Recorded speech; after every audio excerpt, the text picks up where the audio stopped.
Belum ada buku KI. Tadi malam Ustazah sudah share ya? Udah bisa nyala webcamnya Ustazah? Sudah. Paki sudah kelihatan webcamnya? Udah. Share screen Ustazah sudah bisa kelihatan nak dari situ? Yang PAI? Sudah. Sudah. Ya, alhamdulillah. Bagian bawahnya itu belum. Ya, nanti. Jadi hari ini kita akan belajar tentang surah At-Tin. Di sini ada yang sudah hafal surah At-Tin? At-Tini waz-Zaitun. Iya, At-Tini waz-Zaitun. Oke, sebelumnya kita baca bersama-sama terlebih dahulu ya. Abata ta'awud. A'udzu billahi minasyaitonir rajim. Bismillahirrahmanirrahim. Wat-tini waz-zaitun wa-turi sinin wal baladil amin. Laqad khalaqnal insana fi ahsani taqwim. Maradadna asfala safilin illal ladzina amanu wa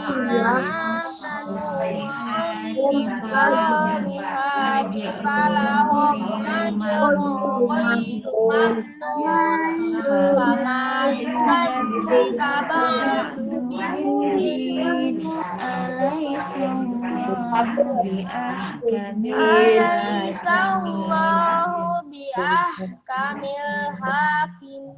Oke, baik. Sebelumnya saya mau tanya, surah At-Tin itu ada berapa ayat? Surah At-Tin 1, 2, 3,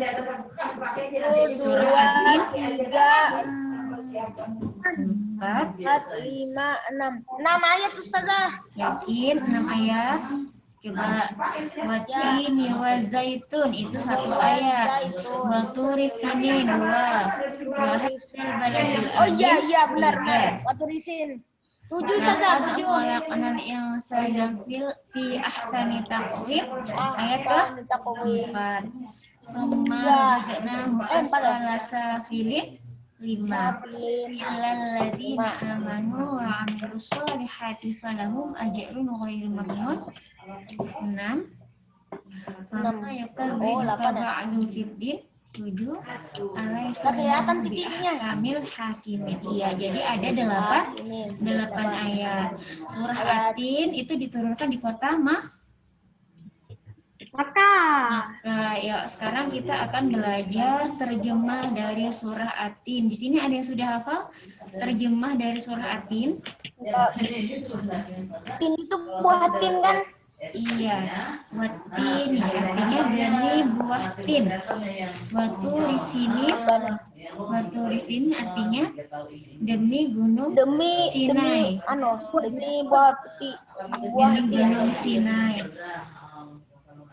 Baladil amin, negeri yang aman. Kami telah menciptakan summa dalam, kemudian asfala safilin, tempat yang serendah-rendahnya. Amanu, bagi orang-orang yang beriman. Bagi mereka. Ini SOP ya. Ini waz-zaitun, demi buah tin. Wahadzal baladil, demi buah tin dan Oke, ya, arti perkatanya. Sekarang kita akan melihat makna ayat-ayat dari surah At-Tin. Yang pertama, Wat-Tini waz-Zaitun, artinya demi buah tin dan buah zaitun. Nah, kandungannya apa? Allah Subhanahu wa Ta'ala bersumpah dengan buah tin dan buah zaitun. Kenapa Allah bersumpah demi buah tin dan buah zaitun? Karena dua jenis buah tin dan buah zaitun itu adalah buah yang terkenal khususnya ada di Timur Tengah atau di Arab sana.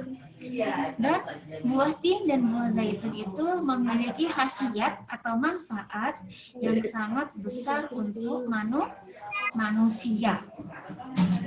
Jadi buah tin itu dan buah zaitun itu memiliki manfaat untuk manusia dan memiliki khasiat yang sangat banyak untuk manusia. Jadi kedua buah ini tumbuh subur di Palestina sehingga menggambarkan tempat Allah mengutus Nabi Isa alaihissalam. Jadi Nabi Isa alaihissalam, iya, Nabi Isa alaihissalam itu diutus oleh Allah di Palestina. Ayat kedua, Waturi Sinina, demi gunung Sinai. Nah, kembali di sini Allah di ayat kedua kembali Allah bersumpah. Allah bersumpah dengan Turi Sinai atau Bukit Sinai. Bukit Sinai. Ya. Yaitu tempat di mana Allah Subhanahu wa Ta'ala berbicara secara langsung dengan Nabi Musa, terletak di Mesir dan perbatasan dengan Palestina. Iya, jadi di sini di Bukit Tursina atau di Bukit Sinai, di sini terjadi dialog atau percakapan antara Allah dengan Nabi Musa. Jadi di ayat yang pertama tadi Allah bersumpah demi buah tin dan buah zaitun. Di ayat kedua Allah bersumpah dengan gunung Sinai atau Bukit Sinai. Kenapa Allah bersumpah di sini? Karena tempat di mana Allah itu berbicara langsung kepada Nabi Musa. Nah, sekarang di mana letaknya? Di mana letak dari Tursina Di Mesir dan perbatasan Palestina. Iya, pintar. Terletak di Mesir dan perbatasan Palestina. Di situ ada terletak atau di situ ada bukit namanya Bukit Sinai atau Tursina. Di ayat ketiga, wahadal baladil amin, artinya demi negeri Mekah yang aman ini. Di ayat ketiga ini Allah juga kembali bersumpah. Allah bersumpah dengan Mekah. Kenapa? Mekah adalah kota tempat diutusnya Nabi Muhammad SAW. Dan di kota Mekahlah Allah menurunkan agama Islam. Bahwa kota suci Mekah merupakan tempat yang aman dari rasa takut bagi orang yang memasukinya, dan bahwa orang yang mengunjunginya akan menyaksikan keagungan kota Makkah. Jadi di sini Allah ini bersumpah di kota Makkah, yaitu kota tempat diutusnya Nabi Muhammad. Jadi Nabi Muhammad lahir di kota mana? Nabi Muhammad lahir di kota Makkah. Terus Allah juga menurunkan agama Islam di kota Makkah juga. Terus kiblat umat Muslim itu juga berada di kota Makkah. Dan di sini Allah berkata, kota suci Makkah merupakan tempat yang aman dari rasa takut bagi orang yang memasukinya, dan bahwa orang yang mengunjunginya akan menyaksikan keagungan kota Makkah. Ayat keempat, laqad khalaqnal insana fi ahsani taqwim. Sungguh kami telah menciptakan manusia.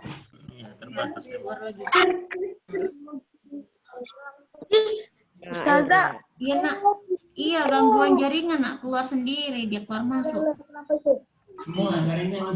Hari ini kayaknya jaringan lagi tidak bagus. Habis hujan tuh? Iya. Dari pagi tuh hujan. Iya, jadi maaf ya keluar masuk. Nanti kalau misalnya hari ini penjelasannya kurang maksimal, insya Allah Ustazah akan jelaskan ulang di pertemuan berikutnya di hari Rabu, ya. Oke, kita lanjutin lagi ya. Itu udah sedih banget. Yang mana?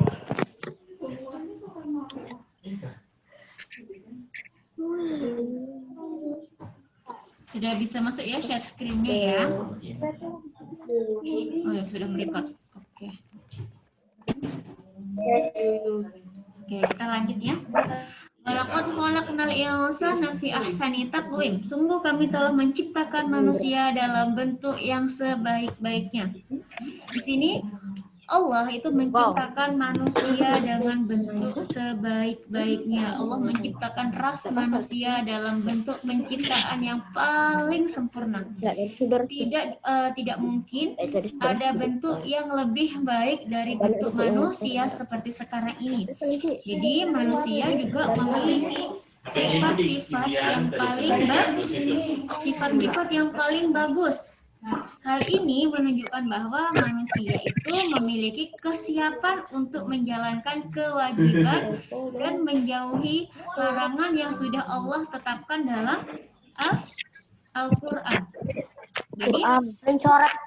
Jadi Allah itu sudah menciptakan manusia dengan sebaik-baiknya, bentuk fisiknya baik, ada akalnya, ada pikirannya. Jadi Allah juga manusia akhirnya juga harus bisa menjalankan ibadah-ibadah kepada Allah. Manusia wajib menjalankan kewajiban-kewajibannya dan menjauhi larangan yang sudah Allah tentukan dan Allah tetapkan. Misalnya contohnya, kita diwajibkan untuk sholat, kita diwajibkan untuk puasa. Ya. Jadi kita harus menjalankannya. Misalnya, Allah melarang manusia itu untuk judi, Allah melarang manusia untuk bermabuk-mabukan, Allah melarang manusia itu untuk berbuat maksiat. Maka sebagai manusia kita juga harus meninggalkannya atau tidak melakukannya. Ayat yang kelima, summa radadnahu asfala safilin. Artinya, kemudian kami mengembalikannya ke tempat yang serendah. Di ayat kelima ini, Allah mengancam bahwa jika tidak dapat menunaikan kewajiban untuk beribadah kepada Allah seperti yang menjadi tujuan penciptaan dengan menjalankan perintah Allah dan menjauhi larangannya, manusia akan jatuh ke derajat yang paling rendah, bahkan lebih rendah dibandingkan dengan binatang. Jadi di sini Allah itu mengancam. Kan tadi di ayat keempat Allah sudah katakan bahwa manusia itu adalah makhluk yang paling sempurna secara fisik, secara lahir, dan secara akalnya. Manusia tahu mana kewajibannya, mana yang dilarang. Kalau manusia itu tidak menjalankan kewajiban dan perintah yang sudah Allah tentukan, maka manusia itu lebih rendah derajatnya daripada binatang. Jadi tujuan Allah menciptakan manusia itu untuk apa? Untuk beribadah kepada Allah. Ya. Ayat ke-6. Illal ladzina amanu wa 'amilus shalihati falahum ajrun ghairu mamnun. Kecuali orang-orang yang beriman dan beramal soleh, mereka akan mendapatkan pahala yang tidak ada putus-putusnya.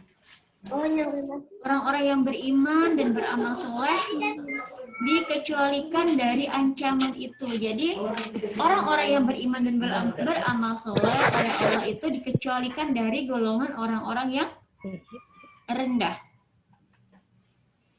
Mereka telah dijanjikan oleh Allah untuk mendapatkan pahala yang besar. Jadi orang-orang yang beriman oleh Allah sudah dijanjikan akan mendapatkan pahala yang besar, tidak dikurangi dan akan terus bermanfaat di dunia dan di akhirat. Orang yang beriman itu yang bagaimana sih? Orang yang beriman itu artinya orang yang memiliki keimanan. Berarti dia iman itu artinya percaya, yang lurus dan selamat dari kesesatan.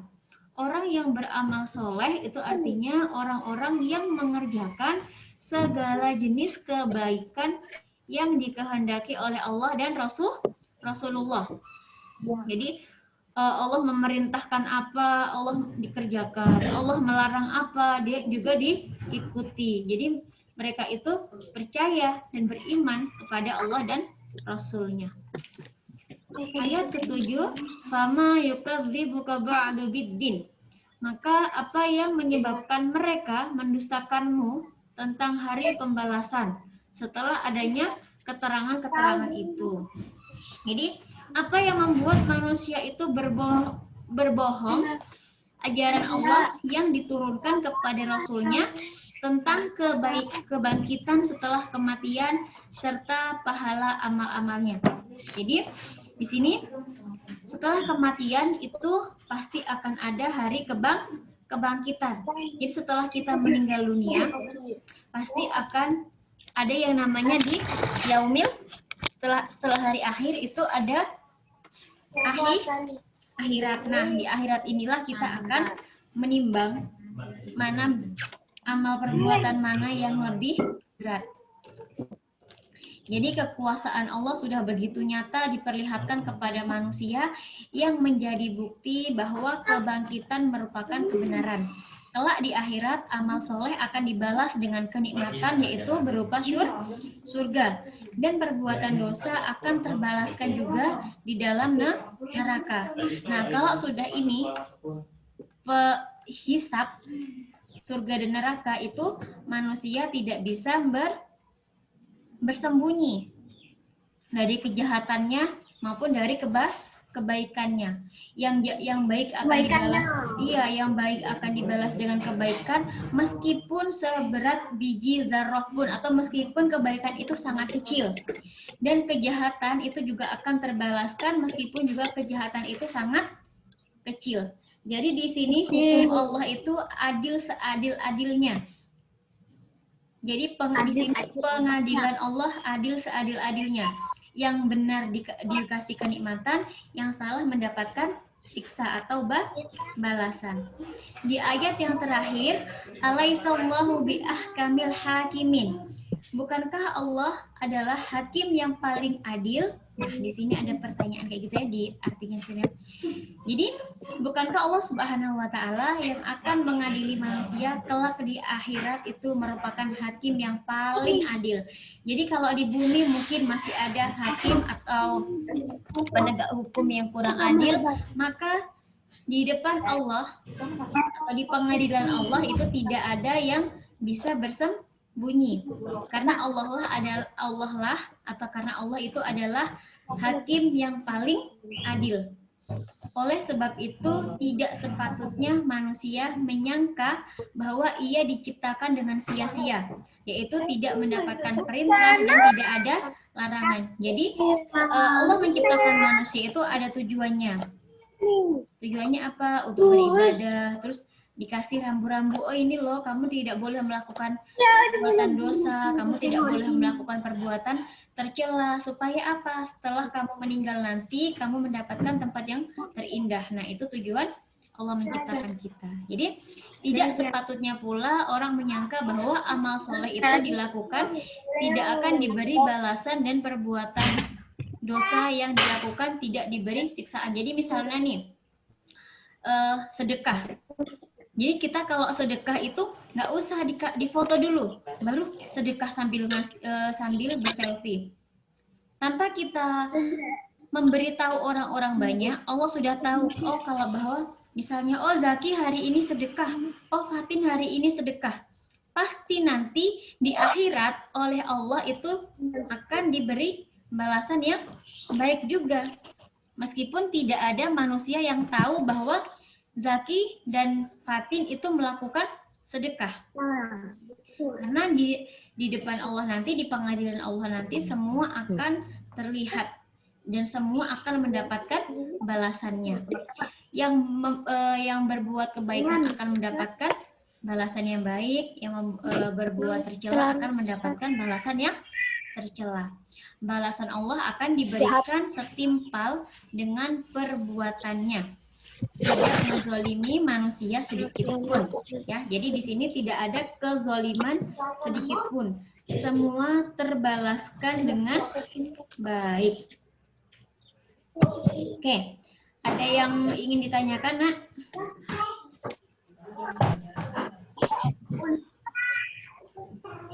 Ada yang ingin bertanya tentang surah At-Tin ini? Tidak Ustazah. Ada yang sudah hafal? Iya Kang Jom.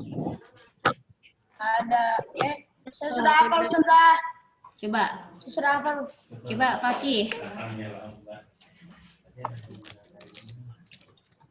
A'udzu billahi minasyaitonir rajim.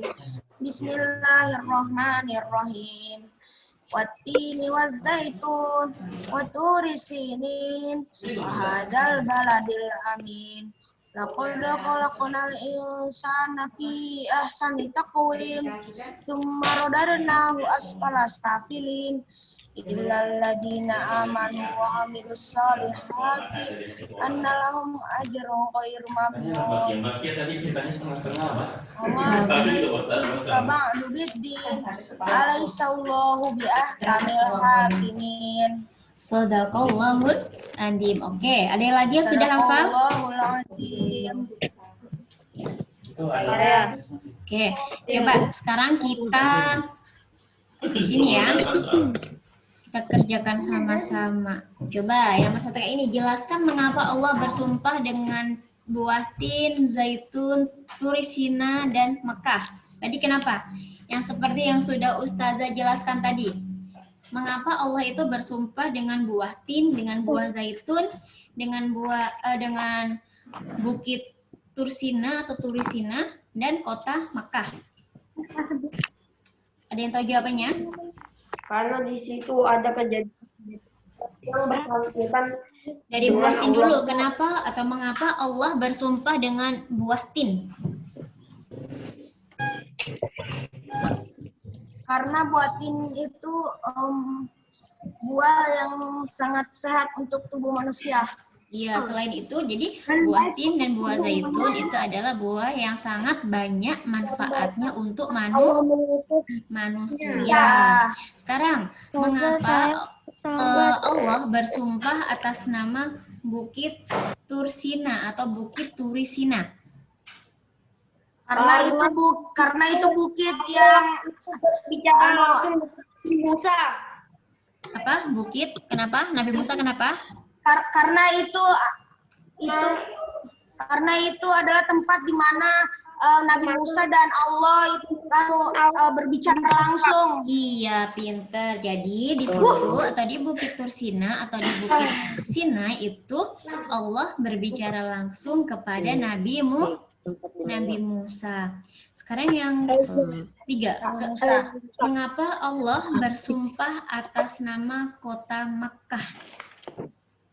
Karena kota Mekah itu adalah tempat turunnya tempat diutusnya Nabi Muhammad SAW dan Ya, yang Islam pertama turun. karena Bahwa kota suci Allah menurunkan Nabi Muhammad SAW di kota Makkah. Terus Allah menurunkan agama Islam juga di kota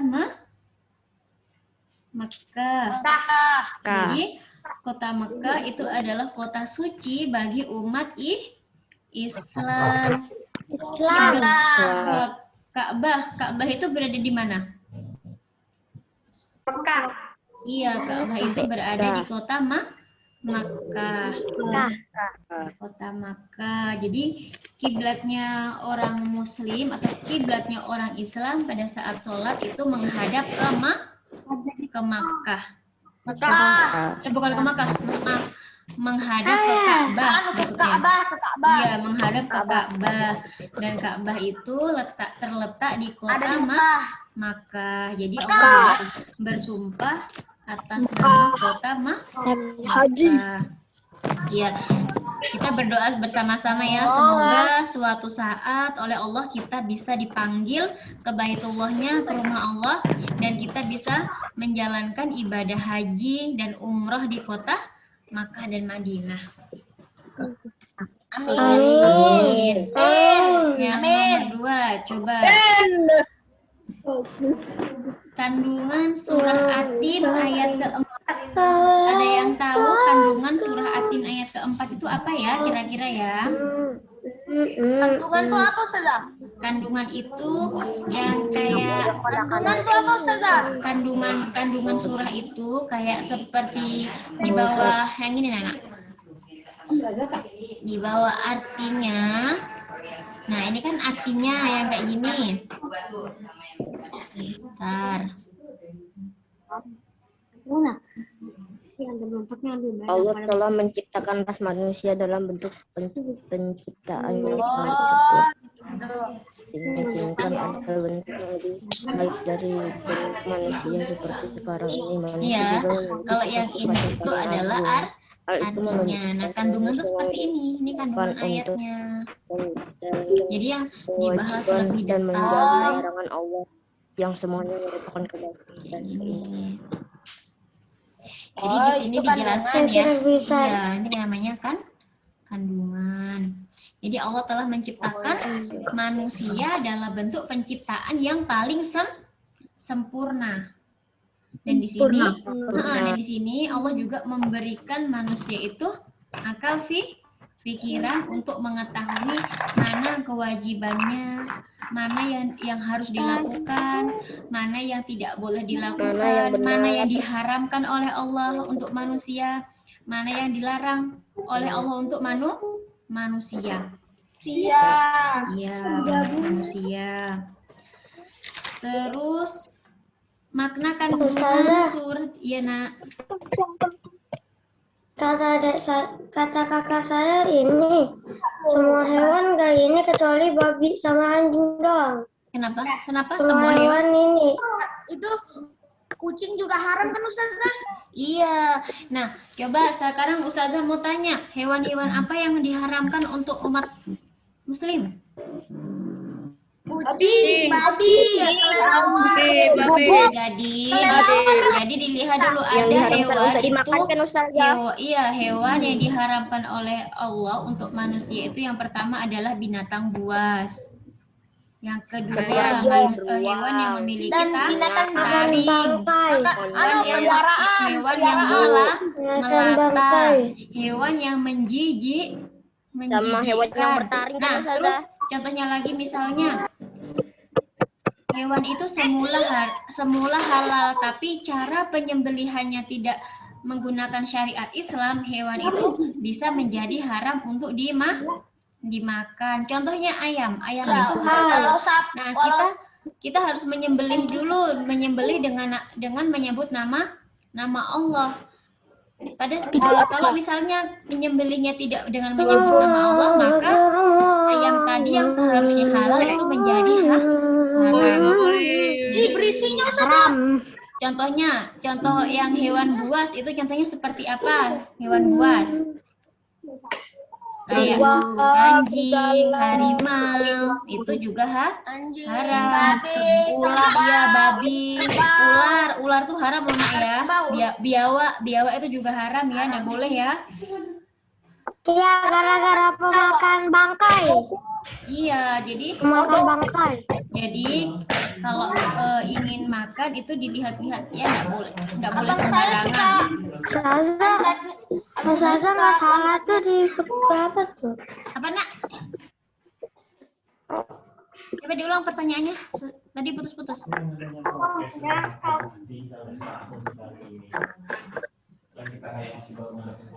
Ada yang bertanya tadi putus-putus suaranya nak. Ustazah nggak dengar.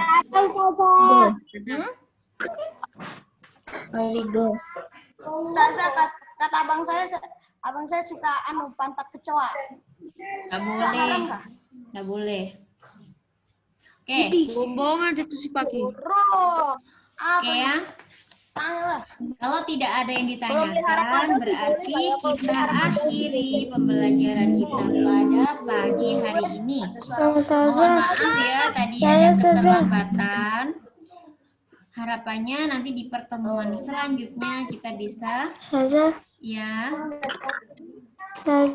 Iya nak.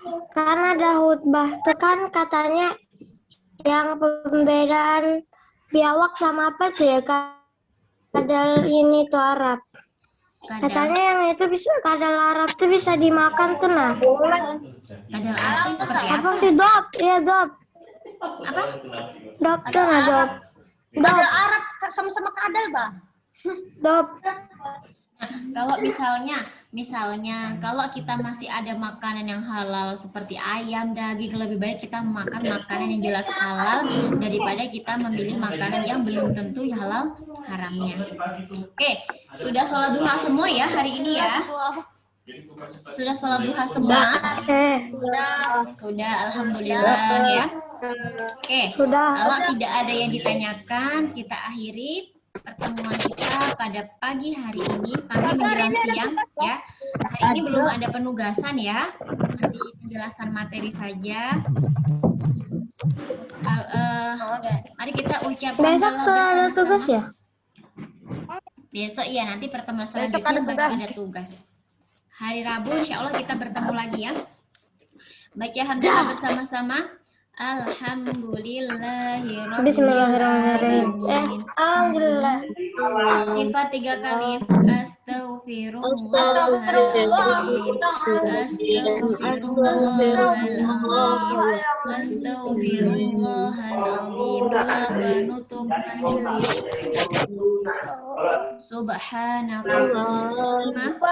Subhanakallahumma wa bihamdika asyhadu an la ilaha illa anta wa astaghfiruka wa atubu ilaik. Baik, ada kurang lebihnya Ustazah mohon maaf. Wassalamualaikum warahmatullahi wabarakatuh. Waalaikumsalam warahmatullahi wabarakatuh. Saya tutup ya.